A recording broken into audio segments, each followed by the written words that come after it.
Bonjour et bienvenue dans les mardis de l'immigration. Alors, cette semaine, j'avais très envie de vous parler de ce que représente l'immigration, toujours, et puis le comportement un petit peu à adapter. Vous avez certainement, pour certains, suivi le live que j'ai fait la semaine dernière, mercredi, où je vous parlais d'immigrants, d'expatriés, d'immigration, un peu de tous ces termes. Et puis de l'état d'esprit qu'il fallait avoir quand on était un immigrant ou de l'état d'esprit qu'on pouvait avoir si on se considérait plutôt comme un expatrié. Donc voilà, donc je voulais aussi un peu revenir là-dessus et vous dire que de toute façon, quel que soit le choix que vous fassiez dans votre tête, votre décision vous appartient, que bien évidemment, venir vivre une expérience au Canada, au Québec, c'est toujours quelque chose d'enrichissant, que vous aimiez, que vous n'aimiez pas, que vous restiez, que vous ne restiez pas. Par contre, c'est vrai que ça engendre des frais. Et puis ça engendre parfois des tumultes dans la vie de famille. Donc voilà, donc c'est des choses auxquelles il faut réfléchir, prendre en considération malgré tout quand vous êtes dans la préparation de votre projet. Donc je vous disais la semaine dernière, l'immigrant c'est celui qui va quitter son pays et qui va s'installer en fait dans un autre pays que le sien, alors que l'expatrié c'est une personne qui va plus être là pour un contrat local ou un contrat envoyé par une entreprise à l'étranger qui en fait vous installe au Canada ou ailleurs dans un pays pour une durée en fait. 2, 3, 4, 5 ans, etc. Et puis une fois que le contrat est terminé, vous retournez dans le pays d'où vous venez, vous retournez dans l'entreprise, au siège de votre entreprise de là où vous venez. Et donc là, dans ces cas-là, vous êtes seulement expatrié.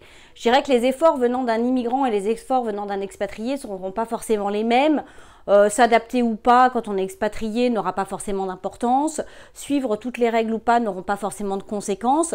Mais dites-vous une chose, c'est que vous arriviez de Chine, de France, d'Angleterre, de Belgique, de Turquie, de Tunisie, d'Algérie, de République du Congo, que vous arriviez d'Haïti, que vous arriviez, je sais pas, d'Australie, de Russie, de Pologne, d'Espagne, d'Italie, quel que soit le pays duquel vous arrivez, de toute façon, vous allez devoir à un moment donné ou à un autre, si vous voulez rester vivre dans ce pays, essayer de vous adapter, de vous acclimater. C'est toujours plus facile de s'adapter, de s'acclimater, de prendre un peu de la culture. Va se sentir plus à l'aise, on va se sentir mieux, alors que si on est toujours en confrontation directe et en train de se dire j'aime pas ci, j'aime pas ça, je veux pas faire comme ci, je veux pas faire comme ça, forcément vous n'y serez pas bien. Vous voyez très bien, notamment dans l'éducation des enfants qui sont toujours en frontal, qui veulent jamais rien respecter, qui sont jamais d'accord avec les règles qu'on leur impose. C'est pas forcément des enfants qui vont être épanouis, c'est pas forcément des enfants qui vont être bien dans leur peau parce qu'ils vont toujours en frontal, ils sont toujours contre la règle. Chez l'adulte, c'est pareil, l'adulte immigrant, c'est pareil. Si vous êtes contre le fait de vous adapter aux règles du pays, si tout vous agace, à un moment donné, trop d'agacement tue ce plaisir d'immigrer et ce plaisir de venir vivre ici. Donc ça, c'est vraiment quelque chose auquel il faut que vous ayez conscience. Et c'est pour ça que c'est important de venir voir, venir vivre, venir essayer de vivre comme ils le font eux. C'est-à-dire que quand vous êtes touriste, ne vous dites pas, de toute façon, c'est pas grave, je traverse comme je veux, c'est pas grave, je me gare comme je veux. Non, vivez comme si vous étiez un Québécois, un Canadien, comme si vous étiez là. Adaptez, essayez pendant ce petit voyage touristique de 10-15 jours que vous allez faire, essayez de vivre comme ils le font eux en fait. Essayez de sentir vraiment quelles sont les petites règles et dites-vous que s'il y a trop de petites règles et trop de petites choses qui vous agacent, si ça vous agace pendant les vacances, ça risque de fortement vous agacer après. N'oubliez pas une chose aussi, c'est que les Québécois peuvent tout à fait critiquer leur propre pays. Je veux dire, moi, française, la première, je vais critiquer mon pays, je vais critiquer le comportement de mes concitoyens français qui m'exaspèrent et qui m'agacent. Mais je suis française, quelque part, c'est mon droit. Si j'ai envie de critiquer mon propre pays, je le fais. Si vous, en tant que Français ou en tant que Chinois ou en tant qu'Italien, en tant que Portugais, en tant qu'Algérien, en tant que Tunisien, en tant que, je sais pas, Australien, vous venez ici et vous commencez à critiquer le Québec qui vous accueille à bras ouverts, ils vont mal le prendre, c'est normal, je veux dire, ça reste des êtres humains. Les Québécois sont des personnes qui sont des personnes sensibles. Donc si vous vous mettez à critiquer leur pays alors qu'on vous accueille et que vous êtes considéré comme un immigrant, ça va pas être aussi bien pris que deux Québécois qui discutent ensemble et qui vont critiquer leur pays en fait. Donc faites attention à ça. C'est pas parce qu'un Québécois se permet de le faire que vous, immigrants, vous pouvez vous permettre de le faire. Peut-être que quand vous prendrez la citoyenneté, que vous serez citoyen, vous pourrez un petit peu plus ouvrir votre bouche. Mais en tous les cas, voilà, attention, on marche quand même sur des œufs. On peut dire un peu ce qu'on pense, mais pas trop quand même. N'oubliez pas que vous restez l'immigrant qui arrive et qui est accueilli. En parlant d'immigrants qui est accueilli, il y a énormément de débats en ce moment, puisque au mois d'octobre auront lieu des élections ici au Québec. Et Il y a notamment pas mal de débats auprès des députés sur quels sont les immigrants que l'on va accueillir, comment est-ce qu'on va les accueillir, comment est-ce qu'on va les intégrer, qu'est-ce qu'on met en place, quel type d'immigrants on va chercher. Il faut quand même savoir que donc l'immigration au Canada et au Québec, ce sont des immigrations choisies. Ça va pas être une porte ouverte à tous les immigrants. C'est pas parce qu'il y a un besoin crucial de main-d'œuvre qu'on va ouvrir la porte à tout le monde. Non, le Québec et le Canada vont aller piocher des personnes dont ils ont besoin. Ils veulent ici au Québec surtout des personnes francophones, des personnes qui sont capables de parler, écrire, lire en français, ça c'est très important. Donc je veux dire, si vous êtes français ou si vous parlez couramment cette langue parce que ça fait partie de la culture de votre pays, ben voilà, vous avez quand même plus de chances que les autres. Mais en même temps, je veux dire, c'est pas parce que vous avez fait des grandes études et que vous êtes ingénieur en ponts et chaussées ou parce que vous êtes, je sais pas, informaticien, web designer ou que voilà, où vous avez un bac plus 6 ou un bac plus 10, qu'on va plus vous ouvrir la porte. Je veux dire, si on a besoin de soudeurs, c'est les soudeurs qui rentreront. Si on a besoin d'informaticiens, c'est les informaticiens qui rentreront. Si on a besoin d'infirmières, ce sont les infirmières qui rentreront. Il y a des métiers dont on n'a pas besoin. Malheureusement, vous ne ferez pas partie de ceux qu'on va aller chercher en premier. Donc ça, c'est vraiment important. Il faut vraiment que vous l'ayez en tête. Et c'est pas une question de racisme, c'est pas une question que vous n'êtes pas des personnes bien. C'est une question que voilà, le Québec ne va pas surcharger et désenrichir, on va dire, son climat économique en allant chercher de la main-d'œuvre qui ne va pas leur servir. Ça peut être horrible de l'entendre quand on est de l'autre côté de l'Atlantique, mais si vous ne servez à rien, entre guillemets, dans le pays, s'il n'y a pas d'emploi pour vous, on ne va pas vous faire venir dans le pays si on n'a pas besoin de vous, parce que vous allez créer plus de chômage, parce qu'on ne va pas vous embaucher. Donc ça, c'est vraiment quelque chose d'important, il faut l'avoir en tête. Et j'entends pas mal de discussions, de débats, notamment entre les députés. Il y en a notamment un qui, lui, part du principe que les immigrants qui doivent arriver au Québec doivent absolument parler français. C'est prioritaire, c'est obligatoire, et s'ils ne parlent pas français, on ne les prendra pas. Donc ça, c'est des projets, hein, je veux dire, c'est des réflexions, c'est des phrases. Alors, moi, je dois vous dire que je comprends très bien hein, la loi 101 au Québec, et je la trouve très importante. Il faut protéger effectivement ce français au Québec. Maintenant, si ce projet passe, et si effectivement on priorise ceux qui parlent français, il va quand même pas falloir se sentir les rois du monde, et il va quand même falloir faire un peu des efforts. Parce que j'ai parfois le sentiment que des personnes qui parlent pas français et qui arrivent au Québec vont souvent se démener bien plus que les autres pour apprendre à parler français, pour trouver un emploi, pour s'intégrer, pour s'adapter. Donc attention à ça, attention au comportement que vous allez avoir. C'est vous qui décidez et c'est vous qui allez venir vous frotter à tout ça. Je peux que vous dire de venir vivre cette expérience qui est absolument fabuleuse et magnifique. Maintenant, je veux dire, tout le monde, le Québec ne convient pas à tout le monde ne s'y sent pas bien. Il y a des personnes qui n'aiment pas du tout. Donc venez voir avant de tenter l'expérience. Venez visiter ce pays. Il ne suffit pas juste de regarder les mardis de l'immigration, d'aller regarder des vidéos, d'aller lire des articles. Il faut venir essayer. Venir essayer pendant 10 jours, 15 jours, 3 semaines. Venez vivre cette expérience. Venez voir comment est-ce qu'on est avec un Québécois. Essayez de rentrer en discussion avec les gens, de discuter, je sais pas moi, d'aller à la rencontre éventuellement de professionnels, d'essayer de comprendre leur culture d'entreprise. Essayez de sentir ça si vous le pouvez le plus possible. Et puis à partir de là, vous aurez vraiment un peu les cartes et les codes de ce pays. Et peut-être que si ça vous convient bien, effectivement, vous pourrez venir. Mais en tous les cas, ça sert à rien de lancer un dossier, de se lancer tête perdue en se disant j'en peux plus de mon pays et je viens ici. L'immigration au Québec, ça peut être fabuleux comme ça peut être votre pire cauchemar. Donc c'est quelque chose qui se prépare. Voilà, donc j'avais vraiment besoin de vous dire ça.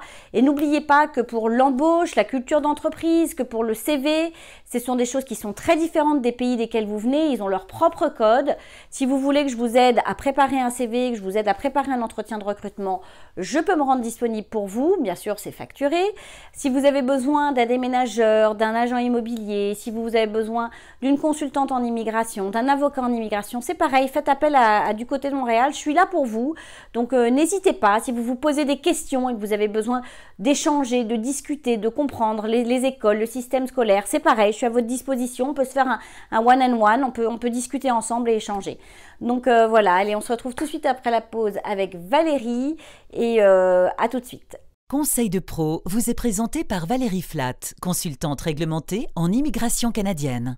Bonjour Valérie. Bonjour Géraldine. Alors, cette semaine, on continue notre jeu de questions-réponses. J'ai gagné, j'ai droit à une deuxième chance. Mon Dieu, quelle est la cagnotte?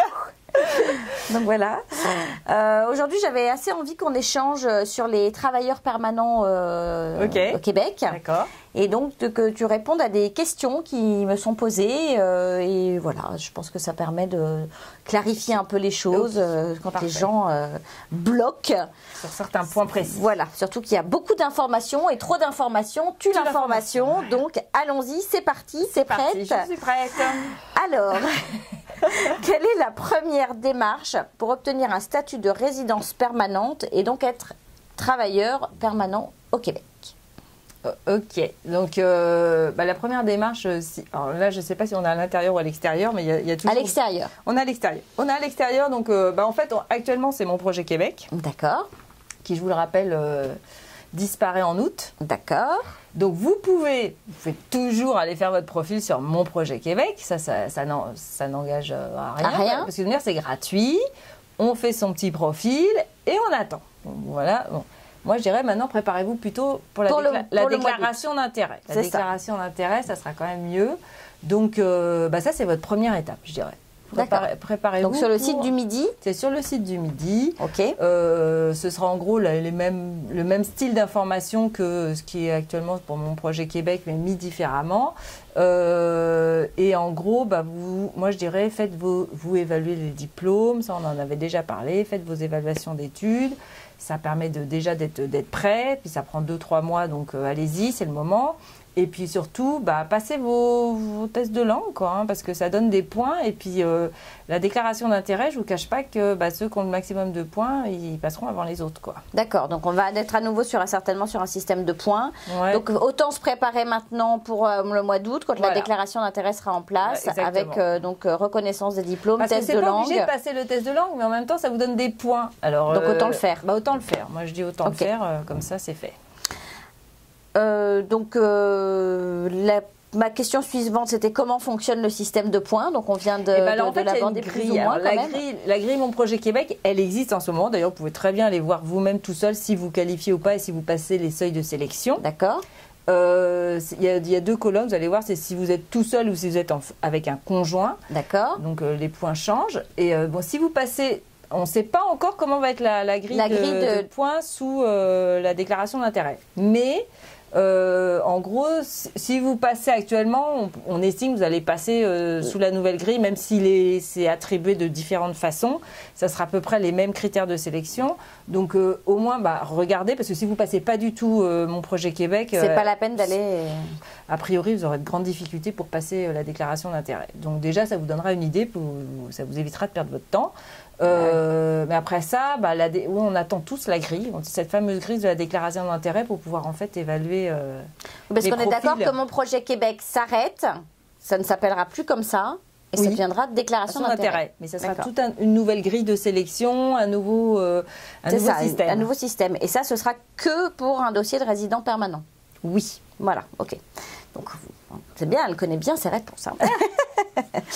Alors, après l'obtention du CSQ, délivré, comme son nom l'indique, par le gouvernement du Québec, puisque c'est un certificat de sélection du Québec, quelles sont les démarches à entreprendre auprès du fédéral, du gouvernement du Canada? Alors, une fois que vous avez obtenu votre certificat de sélection du Québec, là, vous entamez maintenant au niveau fédéral. Vous avez déjà été sélectionné, donc en fait, cette partie-là, elle est faite, c'est fini. Le fédéral ne peut plus dire, à moins d'un affreux doute, c'est ça, que non, on ne veut plus de vous au Canada. Non, vous avez déjà été sélectionné. Donc la sélection, elle est faite. Maintenant, au niveau fédéral, c'est juste, ça on en a déjà parlé, c'est le médical et le criminel. D'accord. Donc c'est un petit dossier, il n'est pas, c'est pas si énorme que ça. C'est pas sorcier. C'est juste pour que le fédéral puisse vérifier votre antécédent médical et criminel et puis voir si vous qualifiez ou pas sur ces 2 critères-là. Donc on va passer un examen médical chez un médecin certifié par le Canada et on présente ces petits ces certificats de police de tous les pays pour lesquels on a vécu plus de 6 mois depuis son 18e anniversaire. Ah, d'accord. Voilà. Intéressant. On l'avait déjà dit. Oui, mais c'est pas grave. tu vois, moi j'avais oublié. Oui, je mais je sais, c'est pour ça qu'on Je ne suis répète, pas une parce que- consultante réglementaire en immigration Non, c'est pour ça que je canadienne. rappelle des choses, parce que c'est vrai qu'on a tendance à oublier, mais voilà. Oui, c'est Voilà, vrai, voilà. j'avais oublié ça. Ouais. Alors, avec ce statut, Oui. est-ce que j'ai le droit de travailler dans n'importe quelle société? Une fois que je suis travailleur permanent, Résident permanent. Enfin, Ok. résident permanent, voilà. Ah bah alors, une fois que vous êtes résident permanent, vous avez le droit de faire absolument tout. D'accord. Créer votre société, travailler, être salarié, Travailleur autonome. ne rien faire, vous avez le droit de tout faire. Bon, alors évidemment, ne rien faire, les 3 premiers mois, vous n'avez pas vraiment le droit, parce que vous n'avez pas le droit de toucher au chômage. Au chômage, exactement. Et puis vous venez pas pour ça, quand même. Non, non, on ne vient pas pour ça, surtout, c'est mal vu. Donc, non. Ce serait pas cool. Non, ça serait pas cool pour la société québécoise. Donc, en fait, de toute manière, les 3 premiers mois, vous êtes tout seul et vous avez signé un papier, puis vous avez démontré surtout que vous aviez les fonds pour survivre 3 mois avec vos propres deniers. Ok. Donc ça, c'est important. D'accord. Mais vous avez le droit dans l'absolu de faire tout, mais tout quoi, de travailler, de créer votre petite entreprise. D'accord. Donc une fois qu'on est résident permanent, c'est. Ah bah vous êtes comme dans votre pays actuel, C'est ça. aussi libre que n'importe quel, j'allais dire, citoyen canadien ou Vous résident pouvez permanent. tout faire comme un citoyen canadien, sauf voter. Voilà, exactement. Mais pour le reste, vous êtes libre. Bzzz. Ouais. Alors, est-ce que pour obtenir un CSQ, est-ce que ça se fait par tirage au sort? Ah non, c'est pas la loterie là, D'accord. Géraldine. Non, ça se fait quand il y a une sélection. Donc là, on revient en fait sur le certificat de sélection. C'est un système de sélection qui est basé sur une grille de points. D'accord. Ok. Donc déjà, il faut passer le minimum réglementaire pour être sélectionné. Et ensuite, on n'est pas trop sûr de où on va, mais on sent que ça va être un peu comme entrée express, où finalement ceux qui ont le plus de points, par exemple surtout dans les domaines de formation, les métiers en demande, C'est ça. et puis qui obtiennent le plus de points, ils vont certainement être pris avant les autres. Apprends les autres. D'accord. Alors, quand on est une famille, Oui. est-ce qu'il faut faire une demande par personne? Est-ce que en fait c'est un CSQ par personne, ou est-ce que chacun des membres de la famille va obtenir un CSQ? Enfin, comment ça se Non, passe en fait, le dossier quand on a une famille? Il y a toujours le demandeur principal. D'accord. Celui qui en fait se qualifie pour la programme, résidence. d'accord. Voilà. Et il est accompagné des membres de sa famille. Donc les D'accord. membres de sa famille, c'est le conjoint et les enfants. Mhm. Personne d'autre. Oui, la grand-mère, la nounou, et les le grands-mères, ça tonton, ne la compte tata. pas. Non, c'est juste le conjoint ou la conjointe, ou l'époux évidemment, et les enfants. Et eux, forcément, ils s'intègrent naturellement dans la demande. Et chacun, en fait, le CSQ, c'est individuel. D'accord. Donc chacun va recevoir son certificat de sélection du Québec. Et puis chacun va recevoir de toute manière sa délivrance de résidence permanente. D'accord. Mais ce n'est qu'un seul Ce dossier. n'est qu'un seul dossier, mais par contre, Par chacun famille. aura son propre CSQ qui lui Ah oui, appartient. ça D'accord. c'est Ok. nominatif. En fait, le CSQ est nominatif et individuel. Et puis la résidence permanente aussi. Chacun va recevoir sa petite carte de résident permanent avec sa photo. Et voilà. Et chacun, ça aussi c'est individuel. Mais la demande se fait comme un groupe avec un demandeur principal qui, lui doit répondre à certaines exigences. D'accord. Ok. Voilà. Bon, bah voilà, comme ça. Et alors, est-ce que suite à une résidence temporaire au Québec, c'est-à-dire que Oui. je suis venue ici, j'ai étudié ou j'ai travaillé, enfin bon, est-ce que je suis éligible à la résidence permanente? Ah bah oui, il y a le programme de l'expérience québécoise. D'accord. Qui est effectivement le programme, le pont d'or vers la résidence permanente. Ok. Ce qui vous permet, une fois que vous avez... donc il y a certains programmes, ce ne sont pas tous les programmes d'éducation qui rentrent qui donnent accès à la résidence permanente. C'est sûr. Mais certains programmes donc, vous donnent effectivement, une fois que vous avez terminé votre diplôme, que vous avez maintenu votre statut d'étudiant à plein temps, durant toute la durée de vos études, vous n'avez jamais cessé d'étudier. Vous n'avez jamais non plus travaillé plus que vous n'étiez autorisé ou même cessé vos études pour travailler. Là, vous avez droit à ce qu'on appelle, en attendant la résidence permanente, un permis de travail post-diplôme. Mhm. Et puis, vous demandez votre certificat de sélection du Québec et votre résidence permanente. Et puis, vous avez un permis de travail qui vous permet d'attendre gentiment. Ça prend à peu près 14-16 mois en tout. Mais ça se fait tout seul, c'est une démarche naturelle. Voilà. D'accord. Et une fois si j'ai été travailleur temporaire, ça se passe de la même façon? C'est pareil, vous avez D'accord. travaillé 12 mois, Donc je rappelle qu'au mois d'août, on change un peu les donnes, puisque jusque-là, il fallait travailler 12 mois dans des formations de niveau 0 A ou B. Et à partir d'août, on élimine ces domaines de formation. C'est-à-dire que n'importe quelle expérience de travail de 12 mois à temps plein, 30 heures semaine, vous donne en fait l'accès à la résidence permanente. La preuve qu'on a quand même envie de garder des résidents. C'est ça, on va donner priorité aux gens qui sont déjà là. C'est ça. Alors, donc ma question c'était de savoir si on pouvait passer de résident temporaire à résident permanent en restant au Canada. Ah oui, on n'a pas besoin de sortir. On n'a pas besoin de sortir et d'aller refaire ses papiers, de repasser la douane. Il y en a certains qui malheureusement n'arrivent pas à faire parce qu'il y a une espèce de pont qui permet aux gens qui sont ici d'obtenir un permis de travail en attendant la résidence permanente. Mais il faut pour se qualifier, il faut être dans un certain on va dire, faut rentrer dans certains critères que parfois certains n'arrivent pas à maintenir. Comme par exemple, il faut avoir son CSQ et un permis de travail valide pour les travailleurs temporaires. Et il y en a, ils arrivent à la fin de leur permis de travail et ils n'arrivent pas à obtenir CSQ en temps et en heure pour pouvoir faire demander l'autre permis de travail. Et du coup, ceux-là, malheureusement, doivent sortir, attendre la résidence permanente à l'extérieur. Mais c'est rapide. Pour ces gens-là, c'est 1 an. Alors généralement, ils en profitent pour aller faire un petit tour dans leur pays d'origine et puis ils reviennent avec la résidence permanente au bout d'1 an. C'est dans le pire des cas. C'est dans le pire des cas. Voilà. Et pour ne pas arriver dans ce cas-là, il faut aussi être pris un peu en avance. Moi, je dis tout le temps, il faut prioriser. Enfin, si on est là et puis qu'on sait qu'on veut rester là, on s'y prend très vite, très tôt. On prépare ses dossiers à l'avance pour être sûr de pouvoir rentrer dans les critères. C'est ça. Justement, ma question suivante, c'était à quel moment doit-on entamer les démarches pour passer d'un statut temporaire à un statut permanent? Donc finalement, tu viens plus ou moins d'y répondre. 3-4 mois avant la fin de son permis d'études ou de travail actuel. D'accord. C'est-à-dire que les permis d'études, ils doivent attendre d'avoir fini leur programme. Et normalement, leur permis d'études, on leur a donné 90 jours supplémentaires pour justement faire toutes ces démarches. Donc dès qu'ils ont terminé leur dernier examen, ils vont vite voir leur registraire, le registraire de l'école, et disent « j'ai vite besoin d'une attestation de fin d'études » pour pouvoir commencer à faire. Mais généralement, eux, ils y arrivent, les étudiants. Les travailleurs temporaires, eux, et surtout les PVTistes, il faut vraiment qu'ils fassent les démarches, je dirais, dans la limite du possible, 3 mois avant la fin de la validité de leur permis de travail. Oui, donc on s'y prend vraiment pas au dernier moment. Ah non, surtout pas. Alors, est-ce que ici aussi, dans ce cadre de demande, est-ce qu'il y a un nombre limité d'acceptation ou de toute façon, toutes les personnes qui sont déjà ici au Québec, elles ont droit de faire leur demande de CSQ. Donc, il n'y aura généralement, pas un piochage. Non, c'est pas du tout une loterie. Et puis généralement, ils sont prioritaires, donc. Et est-ce que ça marche aussi par un système de points ou pas du tout? Ah non, alors eux, pas du tout. Il n'y a plus du tout ce critère. Il n'y a plus de points. Eux, leur critère de sélection, c'est d'avoir ou travaillé ou étudié. D'accord. C'est ça leur. Et après ça, il y a le niveau de français qui rentre en ligne de compte. Mais je dirais que pour les francophones, c'est 0 problème. Bon, j'allais te redemander quels sont les délais de traitement. Bon, on en a déjà parlé. Oui, en gros, c'est 1 an et demi, quoi, en tout. Ok.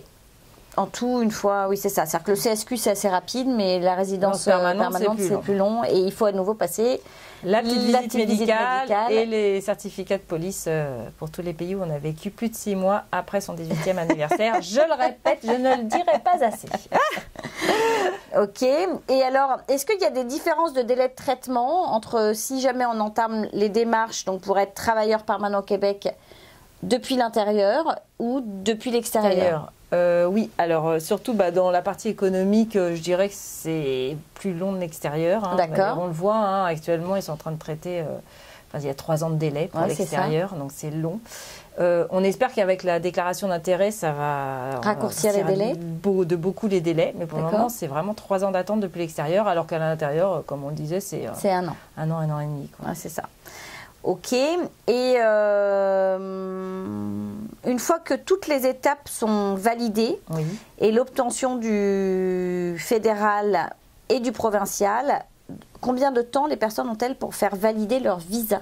Ah, ok. Donc ça, c'est en fait... Qu'on soit à l'intérieur d'ailleurs ou à l'extérieur. Ouais. Parce qu'en fait, vous allez recevoir... En fait, à partir du moment où vous passez votre visite médicale, c'est le top chrono de la validité de votre visa de résidence permanente. D'accord. À moins que votre passeport ait une validité plus courte. C'est ou la validité du passeport ou la validité de votre examen médical. Donc autant refaire son passeport avant de faire la demande. Moi je dis toujours attention à ce que le passeport est au moins valide pour le temps de la validité de l'examen médical d'1 an. C'est-à-dire qu'à partir du moment où on visite le médecin, on regarde si son passeport est valide pour au moins 1 an.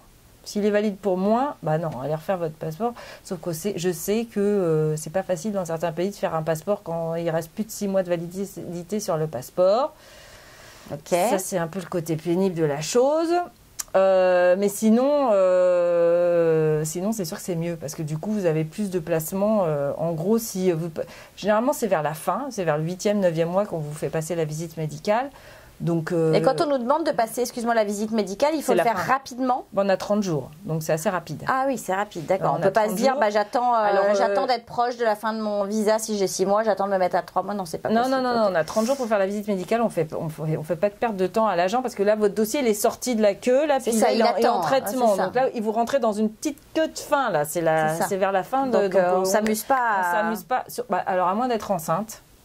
Alors là, du coup, vous pouvez plus faire l'examen médical. Et du coup, vous êtes obligé d'attendre que bébé naisse pour faire la radio.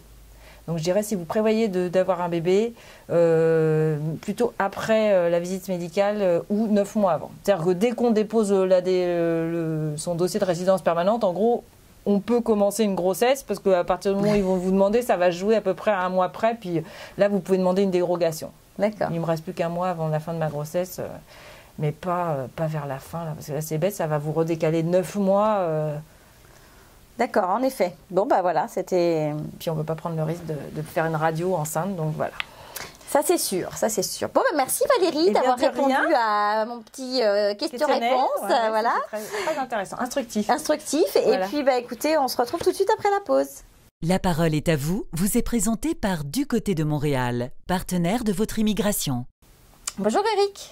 Bonjour Géraldine. Merci de participer au Mardi de l'immigration. Je t'en prie. Alors, j'aimerais que tu nous expliques, et surtout à ceux qui nous suivent, puisque tu es arrivé ici il y a maintenant bientôt 3 ans. C'est ça, oui, 3 ans. Et tu as une particularité, c'est que tu as ton entreprise ici, tu as créé une entreprise ici. Donc, je voudrais que tu nous expliques un peu tout ça, parce qu'il y a d'autres personnes qui songent à faire ce pas. Donc, comme tu dis, oui, effectivement, je suis arrivé ici en 2015. J'ai créé une filiale de mon entreprise qui existait depuis une dizaine d'années en France, à Toulouse. Je ne suis pas arrivé comme ça tout de suite, c'est-à-dire que ça s'est fait petit à petit. Pendant 2 ans, je suis venu régulièrement. J'avais réussi à avoir ce qu'on appelle ici des mandats, des contrats, donc, depuis la France, et je suis venu régulièrement passer 1 semaine, 15 jours.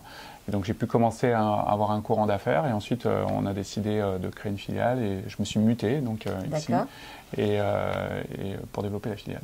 D'accord. Et est-ce que ça a été quelque chose de long à mettre en place, mis à part ces 2 ans où tu as été chercher des mandats et des clients, mais est-ce que une fois que tu lances le processus de créer en fait ta filiale et de t'implanter, est-ce que c'est un processus qui est long? Est-ce que c'est un processus qui est plutôt rapide? Alors il y a plusieurs choses. Il y a effectivement toutes les démarches administratives à faire. Donc ça, vous en avez parlé beaucoup dans les émissions. Au niveau des permis, au niveau de la création de la structure, etc. Donc là, on peut se faire accompagner. On trouve des gens très compétents qui savent faire ça. Il y a beaucoup de Français qui font ça. C'est important de se faire accompagner? Au début, oui, parce que déjà en France, souvent on le fait. Pour créer une société, on ne fait pas comme ça. Ici, les règles sont différentes. Il y a le fédéral. Donc il y a des choses qui sont quand même différentes à appréhender par rapport à la France. Donc c'est bien de se faire accompagner par rapport à ça. Il y a toute la partie comptabilité aussi qui est différente. C'est sûr. Donc un expert comptable, c'est bien. En trouver en plus qui connaît la France, c'est bien aussi parce que du coup, il peut expliquer un peu les différences, les avantages, les inconvénients, etc. Les taxes, il y a beaucoup de choses quand même qui sont différentes. Donc il y a tout cet aspect-là de gestion d'entreprise à comprendre au début. Et puis après, il y a toute la partie affaires, donc business, aller chercher des clients, etc., qui est aussi complètement différente. D'accord. Donc il y a vraiment ces 2 aspects-là. L'aspect, on va dire, administratif, installation de la société, et ensuite l'aspect affaires, donc aller chercher des clients, des mandats. D'accord. Donc après, vous êtes arrivé en famille en 2015. Oui. Puisque nous avons déjà interviewé le fils d'Eric. Est-ce que, donc justement, parlons de ces mandats-là, de cette façon dont on va chercher en fait du business. Oui.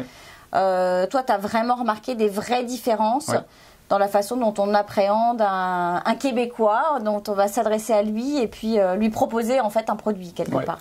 Alors il y a plusieurs, si je peux permettre, je pense que c'est un peu l'idée de l'émission, de donner des conseils aux aux futurs entrepreneurs. C'est ça.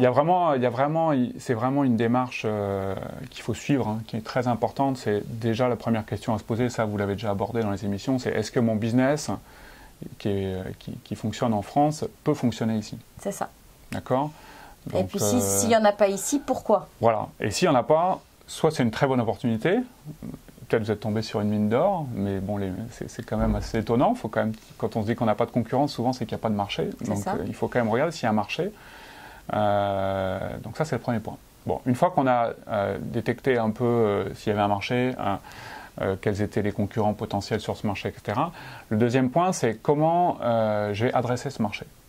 Donc les canaux, ce qu'on appelle le go-to-market en anglais, donc les canaux pour aller adresser un marché ne sont pas forcément les mêmes qu'en France parce que l'environnement n'est pas le même. C'est ça. D'accord? Donc il y a des particularités ici qui font qu'on ne va pas adresser le marché de la même façon. Je prends un exemple dans l'informatique, hein, parce que je suis dans l'informatique. Ben, ici, il y a énormément de ce qu'on appelle de consultants indépendants, de contracteurs, de freelance. Il y en a beaucoup moins en France parce que le marché du travail, parce que ceci, parce que cela. Donc du coup, ben, les sociétés qui en France fonctionnent beaucoup avec des salariés, ici elles vont peut-être beaucoup plus fonctionner avec des contractants. C'est ça.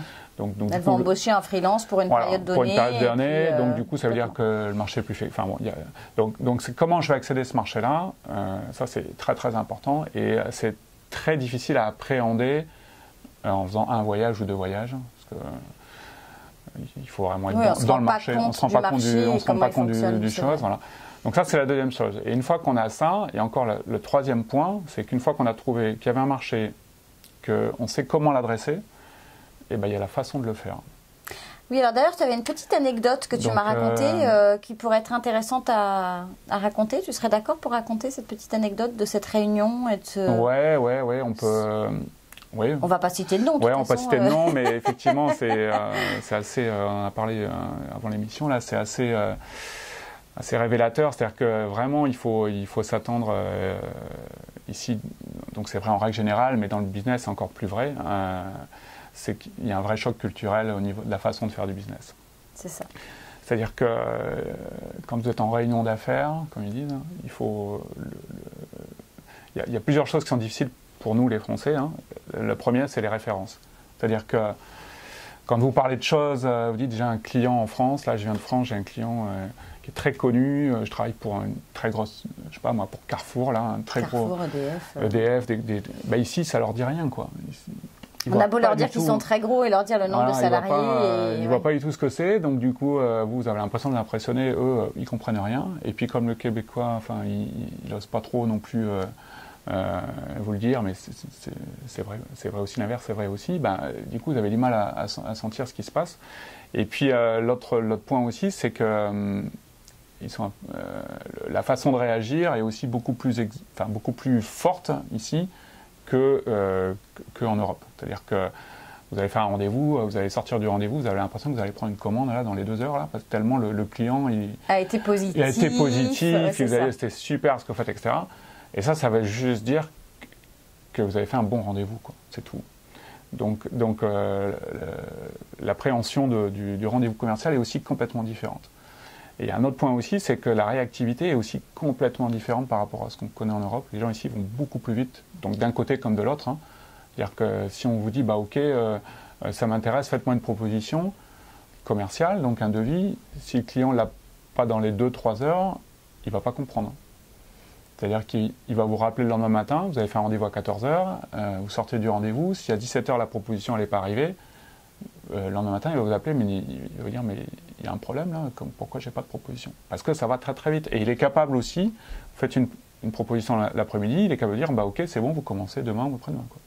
C'est ça. Donc, vous avez une réactivité. Voilà, une réactivité, une approche du business qui est complètement différente, sans parler de toute la partie réseau, etc., mais qui est encore autre chose, qui est vrai aussi en France, mais qui est encore peut-être plus donc la partie référence, et qui vient s'additionner au fait que vous n'êtes pas connu. Donc il faut en plus avoir des références, c'est beaucoup mieux, quoi. Et puis c'est vrai que je pense que c'est important quand on arrive d'avoir en fait, de la même façon que quand on va chercher un emploi, il faut la première expérience québécoise. Quand on crée une société, il faut le premier client qui a fait confiance. Tout à fait. Si possible que ce soit un client qui soit qui ait une certaine notoriété, si je puis dire. Donc voilà. Et est-ce que tu serais d'accord pour raconter l'histoire de ce monsieur qui était en réunion? Oui, alors oui, tu reviens là-dessus. Alors, effectivement, en fait, on voit... C'est pas par rapport au monsieur, c'est par rapport aux mots prononcés.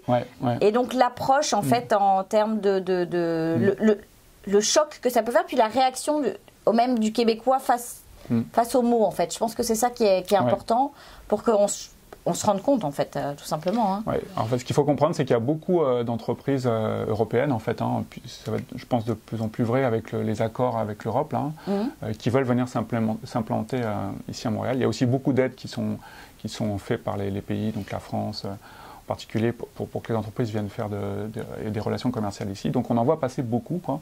Et il se trouve que je me suis retrouvé dans une réunion récemment, comme ça, d'une entreprise qui voulait s'installer ici.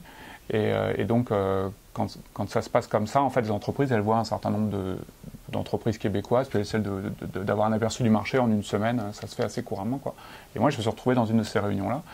Tu étais le seul Français? Et j'étais le seul Français, et c'était intéressant parce que les autres étaient donc québécois, et donc la personne venait d'Europe, et donc moi, je comprenais ce qu'il disait, entre guillemets, puisque les références... C'était le même langage? C'était le même langage, etc., etc.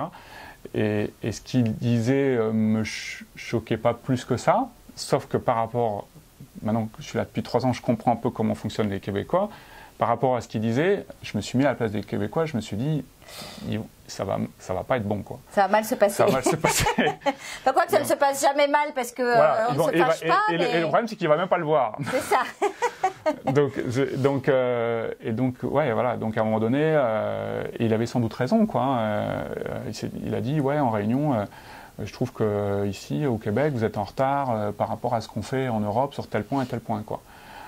Donc déjà, moi-même, inversement, j'aurais eu un Américain qui serait venu en France qui m'aurait dit ça, j'aurais été vexé. C'est sûr.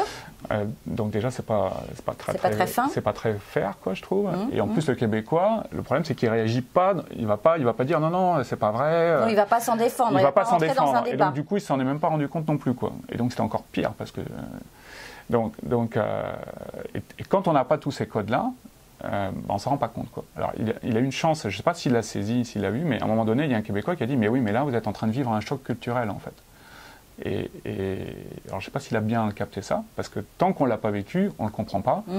Et donc, c'est peut-être passé comme ça. Et c'est vrai, et c'est vraiment ça. Et ce que tu dis dans tes émissions pour les personnes, c'est vrai aussi dans le business. C'est ça. Et c'est peut-être encore plus vrai parce que les codes... Ils sont vraiment très différents. Ils sont vraiment très différents. Il faut les apprendre. Et il faut les apprendre. Donc en tant qu'entrepreneur, quel que soit le domaine, de toute façon... Et puis il ne faut pas partir du principe que parce qu'il n'y en a pas, c'est ce qu'avait dit François Barrière, qui était banquier, devenu boulanger, c'est pas parce qu'il n'y en a pas qu'il y a un business. Qu'il y a un business. Non. Voilà, et que donc d'un seul coup on arrive et on va révolutionner le marché. Il faut se dire que quand vous venez ici, vous n'êtes pas le premier, ce ne sera pas le dernier. Voilà. Que vos idées, peut-être que d'autres les ont déjà eues. Voilà, que peut-être vos idées, voilà, et peut-être que vous avez une très bonne idée, il suffit juste de comme ils disent, la tweaker un peu, c'est-à-dire la modifier, l'adapter un peu pour que vous avez l'alignement entre le réel besoin, qui était un peu modifié, la façon d'aborder le marché, le go-to-market, et ensuite la façon de le vendre. Et une fois que vous avez aligné tout ça, vous pouvez faire un carton, quoi. Mais encore une fois, ça prend du temps, parce que tout ça, il y a un lien avec tout ça, c'est la culture, quoi. Le choc culturel. Donc si tout ça, c'est pas aligné, et le choc culturel, on ne peut pas l'apprendre dans les livres ou dans les émissions. Enfin, c'est un très bon début pour essayer de comprendre. C'est ça. C'est un très bon début pour savoir que ça existe. Voilà. Mais l'expérience, il n'y a que ça C'est ça. Il y a que ça. Et la difficulté ici, c'est que comme on se sent bien, et puis quand les gens sont aimables, et puis qui parlent français, on a l'impression que c'est pareil, quoi. C'est ça. Sauf que non. Et dans le business, on le voit vraiment il y a vraiment une grosse différence, quoi. Et tu vois, nous on l'a même vu. Où on a contacté une entreprise pour venir faire des travaux chez nous. Donc au départ, tout allait très bien, tout se passait bien, on communiquait. Et puis je pense qu'à un moment donné, il y a dû y avoir une façon de le dire, une façon de parler, une façon d'aborder un sujet qui a certainement vexé la personne. et on n'a plus de nouvelles. Jamais plus de nouvelles, ouais. Et ça, c'est quelque chose de... Parce qu'on ne se rend pas compte qu'on a des façons de s'adresser aux entreprises, aux entrepreneurs, aux personnes, en fait, qui sont très différentes. Et que c'est ce que tu dis, il faut le vivre pour le comprendre. Mais c'est vrai que voilà, c'est... Ouais, et puis ils passent très vite d'un sujet, enfin, d'un business à un autre. Enfin, ils sont capables d'essayer un truc très peu de temps, puis ça ne marche pas d'arrêter. Enfin, donc, même le rythme, hein, ça j'en ai pas parlé, mais le rythme, j'en ai parlé un peu quand je parlais de vie, mais le rythme de business, il est complètement différent. Et un autre point très important aussi, c'est qu'ils sont, par rapport à nous, ils sont très très pragmatiques. C'est-à-dire qu'il faut vraiment que tu arrives avec des solutions, avec des packages, avec des prix. On le voit très bien, même les Nord-Américains, je veux dire, quand tu achètes quelque chose d'une entreprise nord-américaine, c'est toujours super bien packagé, les offres elles sont super claires, tu as toujours les prix, etc. etc. Ici, il faut vraiment que tu arrives avec ça, quoi, parce que si tu dis ouais, on peut faire comme ci, comme ça, ils aiment bien les choses vraiment carrées. Carré. Voilà, ils cherchent un truc, ils cherchent un expert tel truc, bah, il faut l'expert machin, si tu n'as pas les certificats, bah, non, ça ne marchera pas. Quoi. Donc il faut vraiment que tu rentres dans les boîtes, là, et si tu ne rentres pas dans les boîtes, bah, ça ne marche pas. Quoi. Alors qu'en Europe, en France ou quoi, c'est plus, tu peux réussir voilà, à faire. Non, puis c'est ce que tu me disais, ils en ont un peu rien à faire en tant qu'entreprise de ce que tu as fait, de qui t'as signé, et que tu leur racontes une belle histoire. Ce qu'ils veulent, c'est ça. C'est ça. C'est vraiment... ce que tu vas leur apporter comme argent et ce que tu as déjà apporté comme argent à tes clients, quel changement ça a opéré chez eux. Et donc, c'est ce que tu dis, c'est très pragmatique aussi de ce côté-là. Très pragmatique. Ils se posent beaucoup moins de questions philosophiques, si je peux dire ça comme ça. Et ils vont beaucoup plus vers l'efficacité. Bah, c'est une société qui est quand même capitalistique. Je ne sais pas si c'est le mot juste, mais c'est ça. Donc, c'est pour ça qu'il faut, dans le modèle d'affaires et la façon, il faut penser à tout ça parce que sinon ils ne vont pas comprendre. Quoi. Si vous leur dites quand tu présentes l'offre, si tu leur dis vous pouvez choisir ça, ceci, c'est là, non, dire voilà, on a ça, c'est tel prix, voilà ce que ça rapporte, et boum. Tu vois. Et est-ce que toi, tu as le sentiment d'avoir quelque part, à un certain moment, fait des erreurs qui t'ont fermé des portes? Est-ce qu'aujourd'hui, tu ferais les choses différemment si Oui, je ferais des choses beaucoup plus simples. D'accord. Je me souviens les premiers mandats que j'ai faits. Je faisais à la française, donc, même si... et c'était beaucoup trop compliqué, quoi. Beaucoup trop compliqué. Rien que trop d'explications. Ouais, même rien que ça commençait aux propositions commerciales. En France, on faisait des propositions des fois de 30, 40 pages, quoi, pour des montants. Ici, ça tient dans un mail, quoi. Enfin, je veux dire, et si j'envoie 40 pages, ils ne le liront pas, quoi. Ils ne comprendront pas. Ils vont même prendre peur. Ils vont dire, mais c'est quoi ce truc, hein? Ce ne serait même pas en concordance par rapport au montant de la proposition, quoi. C'est ça, c'est-à-dire que... Donc déjà, rien que ça, au début, moi je faisais ça, je prenais les propositions qu'on avait en France, après je les retraduisais en québécois, là, parce qu'il y a des mots... des mots qui sont complètement... Il faut vraiment... voilà, donc c'est une je faisais soumission, c'est pas un... Voilà. J'ai fait plein de missions en France. Le premier client me disait, mais c'est quoi une mission, quoi? C'est vrai que non, c'est un mandat. Ultra secret. Voilà, c'est un mandat. Donc, j'ai fait des mandats. OK. Donc là, ça allait. Ah, vous avez fait des mandats déjà. Donc, déjà, rien que la première fois, ils ne comprenaient pas, quoi. Donc oui, j'ai dû retravailler tout ça pour simplifier, pour aller à l'essentiel, parce que sinon, ça ne passait pas du tout, quoi. Donc, ça, j'aurais pu éviter ça. Mais encore une fois, c'est parce que tu l'as vécu que tu l'as compris. Voilà, c'est pas facile d'anticiper ça, quoi. Donc, mais c'est vrai pour tout, hein, vous êtes boulanger, il faut des trucs très très simples, avec des prix vraiment, en devanture, il faut des trucs très simples, il faut vraiment que ce soit très... j'arrive, je paye, hop, c'est fini. C'est ça. Vraiment... Et puis, la boulangerie française n'existe pas ici, c'est une boulangerie dans laquelle on s'installe avec un ordinateur, une table, il faut qu'on puisse passer du temps, qu'on puisse boire du café. Le concept est même complètement différent. Le concept n'est pas du tout le même. Voilà. Donc la boulangerie où on rentre, on achète son pain, on remercie, au revoir, on ressort, ça marchera jamais. Ça ne marchera pas ici. C'est ça. Donc, et ça, on a du mal à le comprendre parce qu'on est tellement imprégné de ça et on est tellement persuadé que c'est ce qui marche. C'est ce qui marche. Parce que c'est ce qui marche ailleurs. Voilà, qu'il faut réussir à se dire, mais attends, pourquoi ça ne marche pas? Parce que c'est pas comme ça, la culture. Ici, c'est pas ça, quoi. C'est au début, nous, quand on est arrivé ici, on adore le chocolat, on ne trouvait pas de chocolat. Je dis, Non, mais c'est vrai. on va ouvrir une chocolaterie, là, enfin, on va faire un carton. Bah non, les gens ne mangent pas de chocolat. Donc, Non, ils sont pas. Voilà. donc voilà, quoi. Ouais. Donc c'est comme ça. Donc, il y a Ils mangent d'autres des trucs. crèmes glacées. Voilà, il y a d'autres Des trucs. qui crèmes à marchent très bien. glace, on m'a Voilà. dit. Crème à glace. Donc tout ça, il faut l'intégrer. Non, mais quoi. c'est vrai. Il y a une culture qui est très, très Voilà. différente. Et au niveau business. Et ça, c'est vraiment pas facile. Et alors en France, il y a beaucoup d'aides pour aller envoyer des VIE, des gens comme ça. Mais il faut vraiment aller au-delà de ça, quoi. Il faut vraiment venir. Et moi, j'ai beaucoup appris dans le pays parce que. Et la conclusion de tout ça, c'est que c'est très lié à la culture. Et la culture, tu l'apprends que quand tu la vis, quoi. Et tant que tu n'as pas ça. Et tant qu'on ne l'a pas fait une fois, c'est-à-dire quelqu'un qui aurait déjà fait ça dans un autre pays, il va aller beaucoup plus vite parce qu'il va savoir ça. Il sait déjà Il s'adapter. sait déjà ça, donc il va voir les codes. Voilà. Moi, j'avais pas ça. Hein, j'avais jamais vécu, jamais travaillé dans un autre pays. Donc ça, c'était aussi un Parce que tu challenge. avais déjà vécu dans un autre pays, mais pas forcément travaillé en tant qu'indépendant. Ouais, voilà. Enfin, c'était pas. En Guadeloupe, c'était un peu. Ah oui, la non, c'est France. vrai, t'as raison, c'est la Donc, France. j'étais venu souvent aux États-Unis en Ouais, vacances, tout ça, mais. Et alors, est-ce que tu as mais pas déjà pour fait du travailler. business avec les États-Unis? Est-ce que c'est proche culturellement Ouais. de la culture Alors ça, c'est un québécoise? point que j'avais pas du tout appréhendé. Hum. C'est qu'il faut se rendre compte que le Canada, alors là, avec Trump, tout ça, là, c'est en train peut-être de bouger, mais au niveau business, c'est très, très, très intégré avec les États-Unis.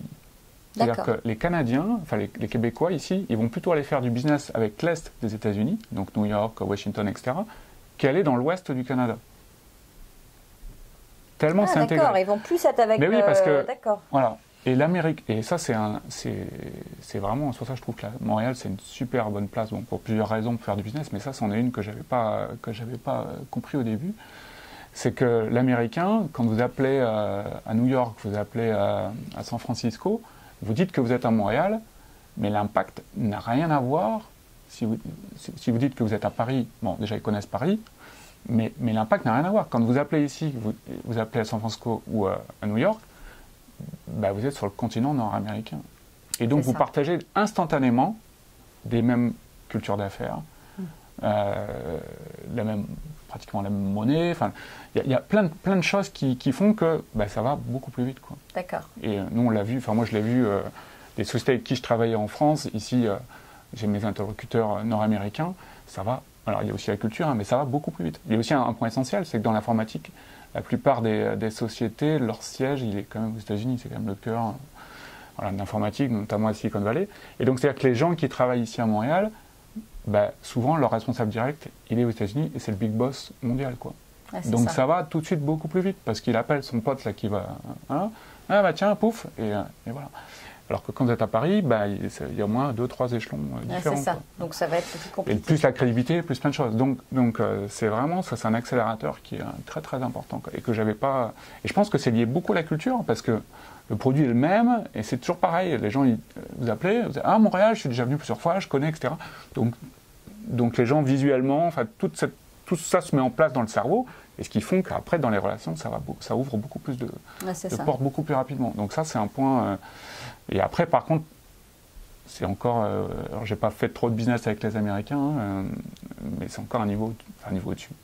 C'est encore plus exacerbé. La différence est encore plus Par forte. rapport aux résultats. Ouais, Et par rapport l'argent que tu vas.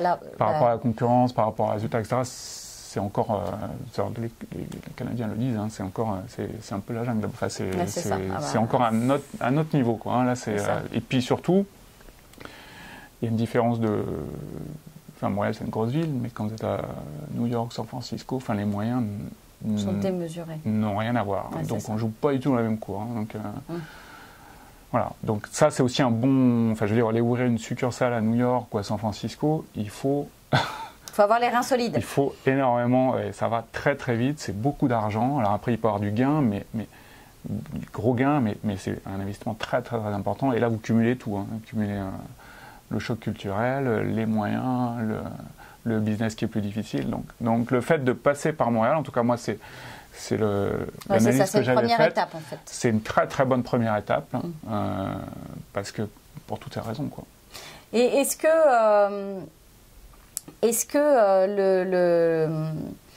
le fait de vraiment voyager, commencer à faire du business avec le Canada et la ville de Montréal ou Toronto ou peu importe la ville dans laquelle la personne va aller s'installer au final. Est-ce que ça, c'est quelque chose qui a vraiment été important pour toi? Est-ce que ça t'a vraiment apporté quelque chose? Puisqu'une fois que tu es arrivé, que tu t'es vraiment installé, est-ce que le fait que tu aies déjà fait tous ces voyages, que tu aies déjà commencé de faire quelques mandats, ça t'a vraiment apporté quelque chose? Oui, bien sûr. Hein. D'accord. Bien sûr, mais en fait, tu te rends compte que c'est juste le début, quoi, en fait. C'est ça. C'est juste... c'est la partie cachée de l'iceberg. C'est le bout de l'iceberg, pardon. Et alors après, tu pourrais faire sans, hein, tu apprendrais aussi. Bien sûr. Mais oui, ça apporte, ça apporte. Après... mais ça t'avait créé un peu de réseau, en fait. Ouais, mais tu sais, le réseau, et ça, c'est aussi très important, c'est vrai n'importe où. Hein. Le réseau, et on me l'a dit, je sais pas combien de fois ici, quoi, à chaque fois, on me dit, mais... c'est comme j'ai gardé mon accent français, là, enfin, même si...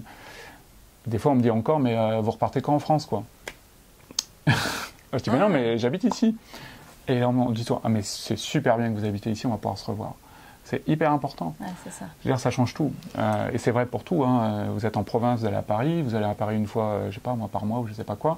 Pour constituer un réseau, c'est très compliqué. C'est ça qu'on va poser la question. Est-ce que vous repartez? Très compliqué. Voilà. Et puis le fait d'être en résident temporaire et non pas en résident permanent, ça leur fait peur parfois. Ouais, ça c'est plus vrai pour chercher un travail, quoi. Ouais, mais même si c'était une société, alors toi peut-être que tu es incorporé, mais moi j'ai une société qui n'est pas incorporée, c'est vrai que c'est plus compliqué. Donc quand tu es incorporé, ils font affaire avec la société, donc après, ça c'est pas très gênant.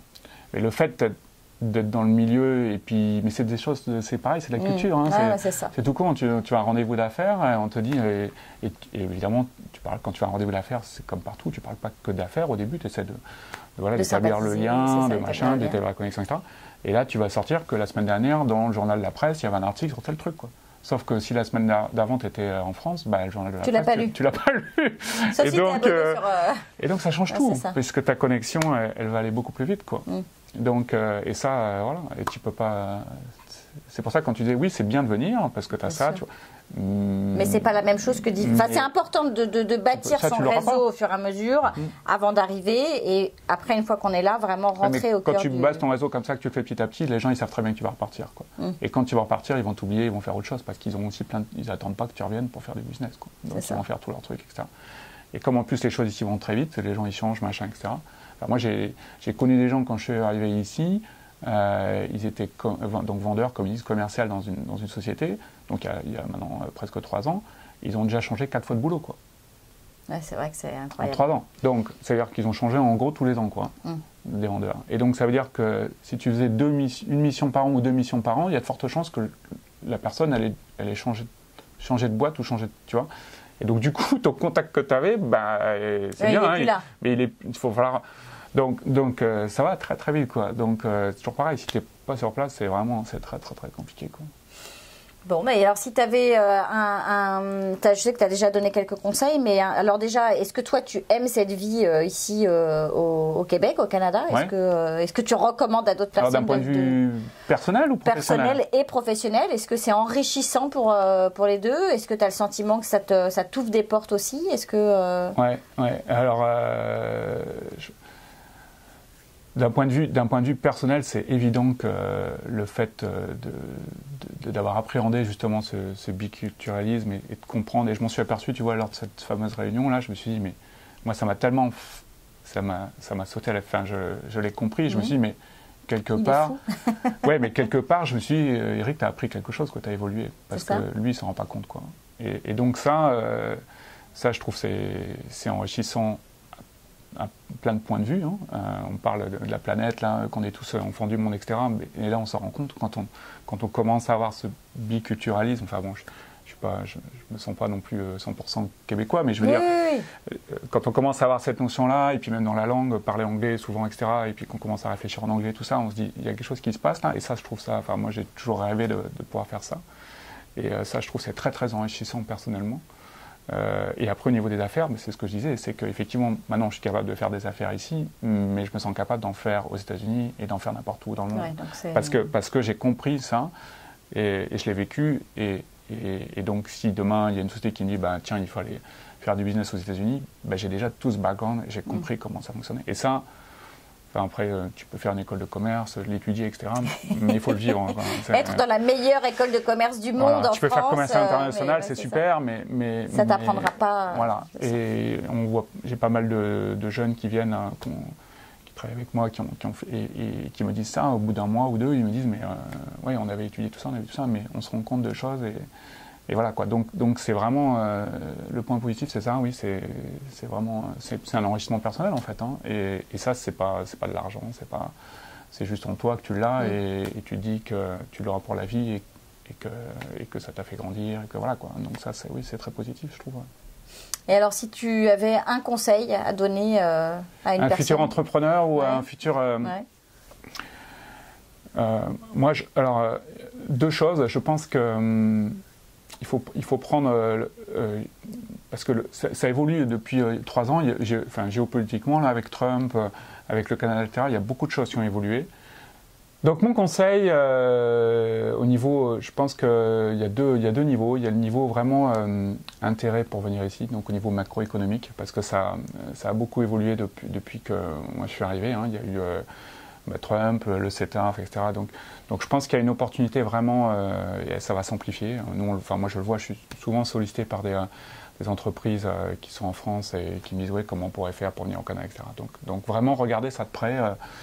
Ça c'est le premier conseil que je pourrais vous donner. Et le deuxième, c'est que quand vous faites comme ça une démarche à l'export, si vous le faites à moitié ou au quart, ça ne fonctionnera pas, quoi. Il faut y aller en plein et moi c'est ce que j'ai compris. Ouais, on le fait ou on le fait pas. Voilà, on le fait pas, sinon vous allez perdre votre temps, quoi. C'est ce que j'ai compris, j'ai oublié de te dire ça dans l'avantage de venir régulièrement, c'est que je me suis aperçu assez rapidement que ce que je faisais, c'est-à-dire venir régulièrement, etc., j'aurais pu continuer à le faire, mais ça n'aurait rien fait du tout. Enfin, très peu, quoi. Ça. Donc si vraiment à un moment donné vous voulez faire ça, il ne faut pas envoyer votre stagiaire là ou hein, il faut envoyer un dirigeant, enfin quelqu'un qui est capable, et parce que comme vous l'avez bien compris, c'est pas si simple que ça. C'est ça. Donc si vous envoyez un stagiaire, il va peut-être apprendre, passer à côté de la culture. Voilà, passer à côté de la culture, il va prendre du bon temps, etc. Mais il va repartir, vous aurez fait de business. Il maîtrise certainement pas aussi bien le business que vous le maîtrisez parce que vous avez l'expérience, etc. Donc si vous le faites, si vous voulez vraiment avoir des chances de succès, ce qui n'est pas garanti du tout, mais si vous voulez avoir des succès, mettez-y les moyens, quoi. Ça c'est vraiment le conseil. Parce que sinon il n'en sortira rien. Et on le voit, je vois vraiment les deux cas. Hein. Je vois les entreprises françaises où c'est un des dirigeants qui vient, on en connaît plusieurs même d'ailleurs, hein, et qui viennent comme ça pendant 4-5 ans, et puis ensuite ils repartent, mais ils ont installé la structure, etc. Donc ça on le voit. Et puis après on voit les autres cas où c'est des stagiaires, enfin entre guillemets, quoi, et là on sait pertinemment que ça va être très très très compliqué, parce que c'est trop compliqué, quoi. Donc le deuxième conseil, ce serait ça, allez-y vous-même. C'est ça, allez-y vous-même et mettez vraiment les moyens pour réussir. Voilà. Et ben, merci Eric. Merci Géraldine. Et puis écoutez, nous on se retrouve après la pause. La parenthèse immobilière vous est présentée par Fabrice Wolzenlegel. Bonjour Fabrice. Bonjour Géraldine. Alors, cette semaine, allons-y. Eh bien alors, cette semaine, on va faire quelque chose qu'on n'a encore jamais fait. On va répondre aux questions qu'on a reçues sur notre email, la parenthèse immobilière @gmail.com, puisqu'on a eu la chance d'avoir des gens qui nous ont visionnés et qui nous ont posé des questions. Merci. Merci beaucoup, ça fait plaisir. Et surtout, continuez. On compte sur vous. Alors, allons-y, rentrons dans le vif du sujet. Donc, on a Émilie et Alec qui nous ont posé une question sur les notions de meublé, semi-meublé, électro. Qu'est-ce que ça veut dire quand c'est marqué sur une annonce? On ne sait pas trop.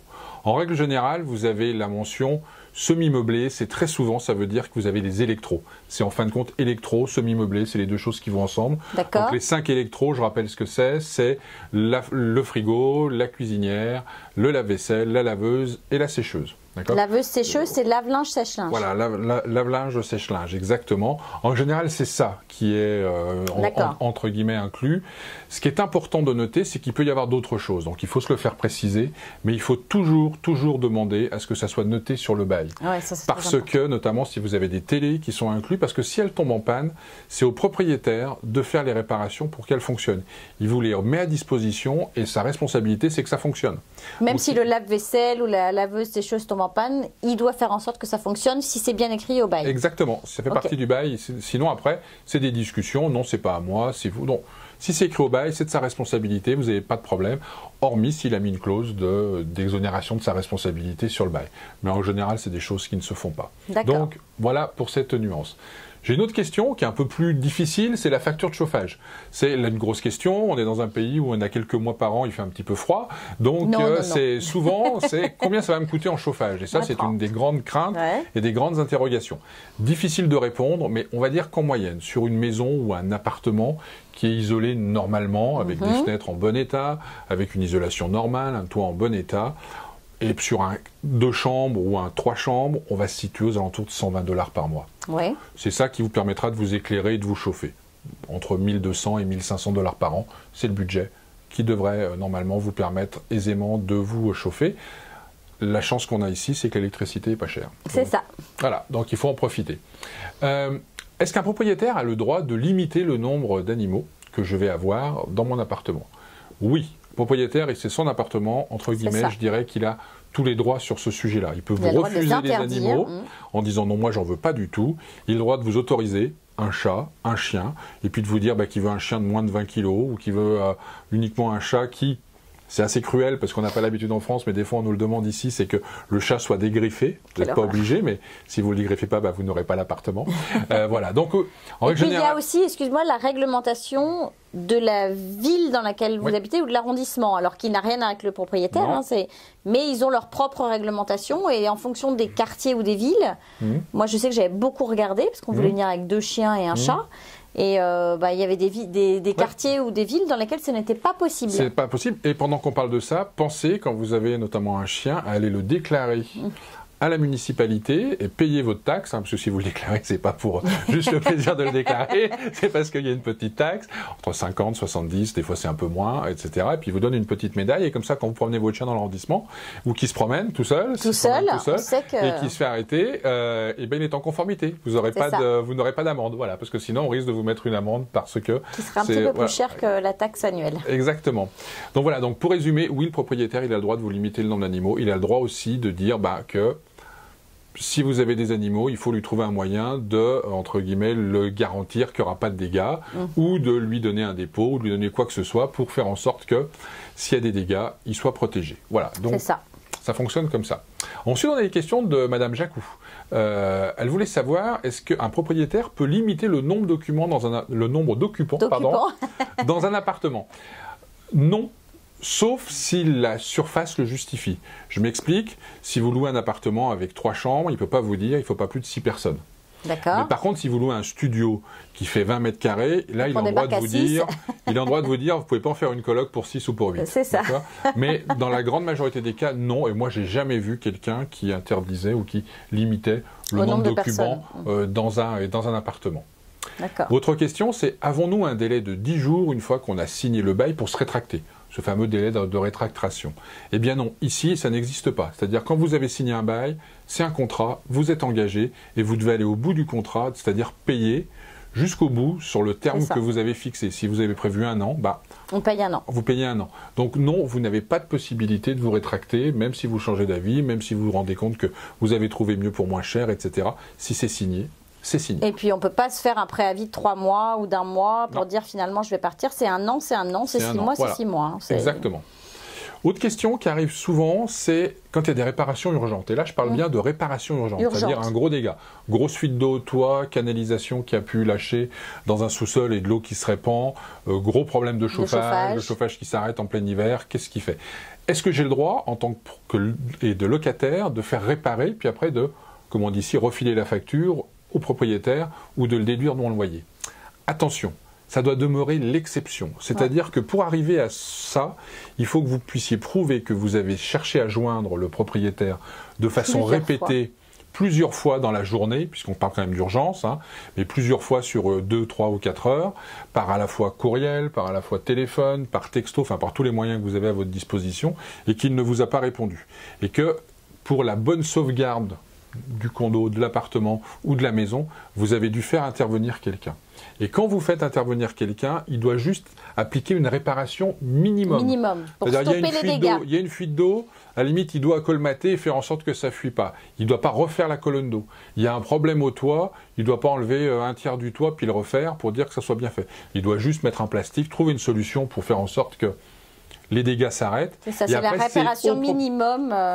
Exactement. Et après, c'est au propriétaire de prendre en charge et de faire lui-même les travaux, parce que sinon, vous aurez du mal à vous faire rembourser. D'accord ? Et au final, s'il y a un litige à ce niveau-là, sachez que vous pouvez toujours aller sur la régie du logement. Ah oui. Alors, aller à la régie du logement et dire que vous avez un litige avec votre propriétaire, et c'est le tribunal qui va en fin de compte gérer ce litige. Mais vous pouvez aussi aller sur le site internet de la régie du logement, parce que vous avez plein de réponses à des questions types qu'ils ont eues, et ça vous donne un bon éclairage sur quels sont vos droits, quelles sont vos obligations.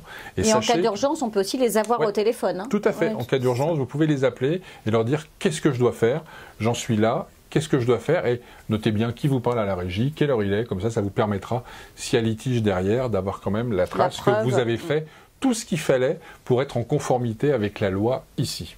Complètement.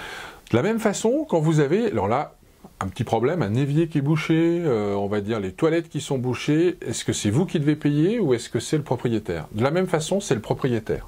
Le propriétaire doit payer pour ce type de réparation, sauf s'il arrive à prouver que vous avez eu un usage anormal de ce qui pose un problème. C'est-à-dire que les toilettes sont bouchées, c'est parce que vous avez mis du papier ou des choses qui n'avaient rien à faire dans les toilettes, et donc ça a bouché, et donc à partir de ce moment-là, il peut vous demander de payer la facture parce que c'est que vous avez eu une utilisation anormale du bien. Voilà. Effectivement. Important. Et la dernière question que l'on avait eue, c'était de dire, et ça les gens sont souvent un peu mêlés, qu'est-ce que j'ai à payer en plus de mon loyer? Parce que les gens voient très souvent sur les annonces aussi la notion de taxe municipale, taxe scolaire, les frais de copropriété. Quand vous êtes locataire, en général, vous avez votre loyer à payer, et tout ce qui est taxes, frais de copropriété, c'est pas vous qui les payez, c'est le propriétaire. Et vous ne payez pas non plus l'agent immobilier. Et vous ne payez pas non plus l'agent immobilier parce que c'est le propriétaire qui nous paye aussi. Donc, à l'achat comme à la location. À l'achat comme à la location, exactement. Donc, en règle générale, les seuls frais que vous allez avoir en plus de votre loyer, ça va être votre électricité, qui peut être votre électricité juste pour s'éclairer ou avec le chauffage. Vous allez avoir votre abonnement, entre guillemets, TV, Internet, si vous voulez le prendre, et puis une assurance locataire, qui est principalement une assurance responsabilité civile. Ça, c'est les frais que vous allez avoir en plus. Vous n'avez aucun autre frais. S'il y a une piscine dans l'immeuble et que vous en avez la jouissance, et vous n'avez pas à payer en plus pour avoir la jouissance de la piscine, ainsi que le sauna, ainsi que la terrasse sur le toit. Voilà, ça clôture un petit peu les questions qu'on a eues cette semaine. Génial, alors n'hésitez pas à en renvoyer encore et encore, et puis surtout, je me permets de vous le dire, je l'ai dit à l'instant, on ne paye pas les frais d'agent immobilier, donc vous arrivez, vous êtes nouveaux arrivants, je dirais évitez de vouloir faire tout seul, surtout si c'est un service qui vous est offert gratuit. Parce que j'ai encore rencontré des PVTistes qui n'étaient pas au courant, donc je me permets de le dire, voilà, c'est le moment de le dire, je pense. Moi, je ne suis pas là pour prêcher uniquement pour la paroisse et des agents, mais c'est vrai que vous arrivez dans un pays que vous ne connaissez pas, avec des règles que vous ne connaissez pas, les questions, et je dirais, le prouvent régulièrement. Vous avez des agents qui sont ici, qui peuvent vous représenter, qui défendent vos intérêts et qui font en sorte que la transaction, qu'elle soit à la location ou à l'achat, se passe bien. Donc, c'est une décision qui vous appartient, mais c'est une décision qui me semble sécuritaire et une décision intelligente quand on arrive. C'est ça. Voilà. Bon, bah génial. Merci Fabrice. Merci Géraldine. À très bientôt. On se retrouve la semaine prochaine. À très bientôt. Allez, au revoir.